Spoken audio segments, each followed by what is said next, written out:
నమస్కారం. ఘంటారావానికి స్వాగతం. ముందుగా ప్రధాన అంశాలు. రాష్ట్రంలో ముమ్మరంగా కూటమి నేతల ప్రచారాలు. సూపర్ 6 పథకాలు వివరిస్తూ ఓట్ల అభ్యర్థన.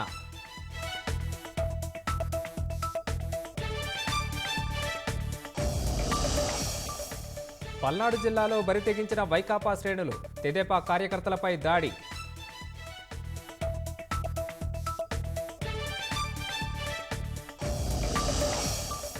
ప్రొద్దుటూరులో టిట్కో ఇళ్ల నిర్మాణాల కూల్చివేత. బేస్మెంట్లను జేసీబీలతో కూల్చివేసిన అధికారులు.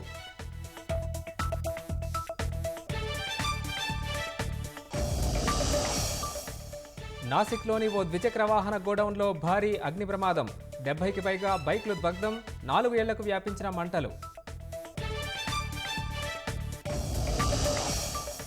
ఢిల్లీ డంపింగ్ యార్డ్లో అగ్ని ప్రమాదానికి కారణమైన వారిపై కేసు నమోదు.